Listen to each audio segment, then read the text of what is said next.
இப்போ நம்முடைய காவிரி நதிநீரை மேகதாது அந்த பகுதியில் ஒரு அணை கட்டுவதாக அங்கே இருக்கிற நீர்வளத்துறை அமைச்சர் மரியாதைக்குரிய சிவகுமார் அவர் சொல்றாரு. அவரை கூட்டிட்டு வந்து பிரச்சாரம் பண்றாரு. அவரை கூட்டிட்டு வந்து தமிழ்நாட்டுக்கு எவ்வளவு பெரிய துரோகம் சிந்திச்சு பாருங்க. இவர்களுக்கு அதிகாரம் தான் முக்கியம், நாட்டு மக்கள் முக்கியம் அல்ல. ஆக செங்கல்பட்டில் நடக்கிற ஒரு நிகழ்ச்சியில் இன்னைக்கு கர்நாடகத்தில் இருக்கின்ற நீர்வளத்துறை அமைச்சரை இங்க அழைச்சிட்டு வந்து பிரச்சாரத்துக்கு ஈடுபடுத்தியிருக்கிறார். அவர் மேகதாது அணை கட்டிய தீர்வேன் என்று சொல்றார். மேகதாது அணையில கட்டிட்டா டெல்டா பாலைவனம் ஆயிரும். இப்படிப்பட்டவர்களுக்கு இந்த தேர்தலில் தகுந்த பாடத்தை பூட்டுவீர்களா? நல்லா சத்தமா சொல்லுங்க. எவ்வளவு கொடுமை! நமக்கு துரோகம் செய்கின்றவர்கள், நமக்கு வருகின்ற நீரை தடுத்து நிறுத்த வேண்டும் என்று சபதம் இடுகின்றவர், அவரோடு பிரச்சாரம் செய்கின்ற முதலமைச்சர் மீண்டும் ஆட்சி வருவதற்கு துடிக்கிறார். அதற்கு நீங்கள் சந்தர்ப்பம் கொடுப்பீங்களா? இன்றைய முதலமைச்சர் என்னைய வந்து போலி விவசாயின்னு சொல்றார். அதில் என்ன விவசாயி, போலி விவசாயி, நிஜ விவசாயி, எங்க நிஜ விவசாயி கேள்விப்பட்டிருக்குமா?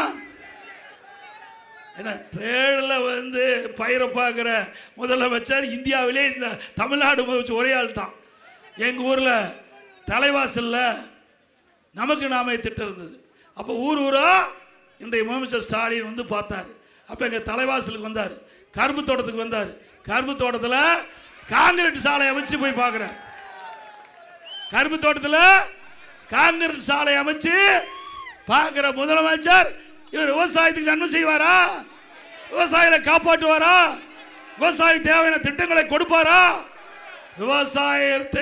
விவசாயிகளை வஞ்சிக்கின்ற திரு ஸ்டாலின் அவர்கள் மீண்டும் வர வேண்டுமா? சிந்திச்சு பாருங்க. கரும்பு தோட்டத்தில் கரும்புல வெட்டி போட்டு காங்கிரீட் போட்டு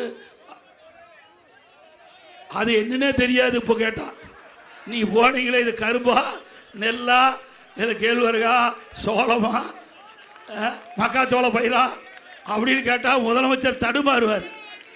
அப்படிப்பட்ட முதலமைச்சர் நாட்டை ஆண்டு கொண்டு நம்மளை கிண்டும் கேலியும் பேசிட்டு இருக்காரு. ஆக வருகின்ற சட்டமன்ற பொது தேர்தலில் நீங்கள் இவர்களுக்கு தகுந்த தண்டனை கொடுக்கப்பட வேண்டும். இன்றைக்கு இந்த ஆட்சி புரிகின்ற திமுக ஸ்டாலின் அவர்கள், அவரது மகன் உதயநிதி ஸ்டாலின், நாங்கள் எல்லாம் டெல்டாக்காரர்கள் என்கிறார்கள். அவர்கள் டெல்டாக்காரர்கள் உல்டாக்காரர்கள். இன்றைக்கு டெல்டா மக்கள் இங்கே நமது தேசிய ஜனநாயக கூட்டணிக்கு ஆதரவாக இங்கே திரண்டிருக்கிறார்கள். உறுதியாக இந்த முறை நீங்கள் நமது 8 தொகுதிகளிலும் வெற்றிக்கனியை நீங்கள் நமது தேசிய ஜனநாயக கூட்டணிக்கு பெற்றுத்தர வேண்டும். அது மட்டுமல்ல, இன்றைய தினம் இந்த மாவட்டத்தில் நல்லா உங்களுக்கு தெரியும், அதிமுக ஆட்சி இருக்கின்ற பொழுது இயற்கை சீற்றத்தால் பேரிடர் இந்த விவசாயிகள் பாதிச்சாங்க. உடனுக்குடன் வந்தோம், நிவாரணம் கொடுத்தோமா இல்லையா? ஒரே ஆண்டில் 2 முறை விவசாயியுடைய பயிர்க்கடன் தள்ளுபடி செய்த ஒரே அரசாங்கம் அதிமுக அரசாங்கம். அது மட்டும் இல்ல, போன வருஷம் மழையால விவசாயிகள் நிலங்கள் பாதிக்கப்பட்டு நெற்பயிர்கள் அழுகி போச்சு.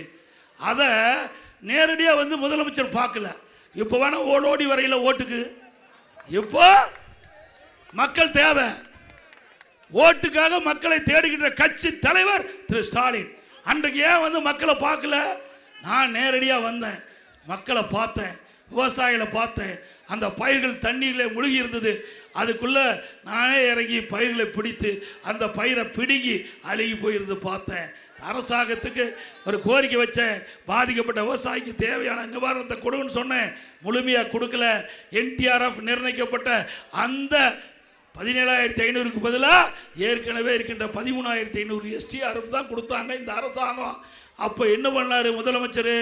நான் வந்து அறிக்கை விட்டேனே, நம்மளுக்கு ஹோட்டல் இருக்கிற ட்ரேடு, அதில் பைத்தை வச்சு கொண்டாந்து காட்டுறாங்க. விவசாயி எவ்வளோ கேவலப்படுத்துகிறாங்க பாரு. ஏங்க, திரைப்படம் பார்க்கறதுக்கு 3 மணி நேரம் செலவு பண்ணுறாரு. இன்றைக்கு தேர்தல் வந்தால் உங்களுடைய ஓட்டுக்காக ஊர் ஊரா வந்து டீ கடையில் போய் டீ குடிக்கிறாரு. ஏன்? விவசாயிகள் பாதிக்கின்ற பொழுது, மழையால் பாதிக்கப்படுகின்ற பொழுது, விவசாய நிலங்கள் பாதிக்கப்படுகின்ற பொழுது, விவசாய பயிர் பாதிக்கின்ற பொழுது அதை பார்ப்பதற்கு இந்த முதலமைச்சருக்கு நேரம் இல்லை. ட்ரேடில் வச்சு அது என்ன பயிர்னு கூட தெரியாது. பாருங்கதான் காட்டுறாரு பாரு. இப்படிப்பட்ட முதலமைச்சர் நாட்டுக்கு தேவையா? விவசாயிகளை எப்படி ஏமாற்றாரு பாருங்க. இதை பார்த்துட்டு தான் இந்த இப்படிப்பட்ட முதலமைச்சர் நாட்டாண்டா நாடு உருப்படியாகுமா? விவசாயம் செழிக்குமா? விவசாயிகள் வாழ முடியுமா? எங்க ட்ரேல வச்சு காட்டுறாரு, அதை பார்க்கிறாரு. டெல்டாக்காரன் சொன்னார். அந்த டெல்டாக்காரன் எங்க போனாரு? அதாவது இழப்பீடு கொடுக்க வேணும்ல.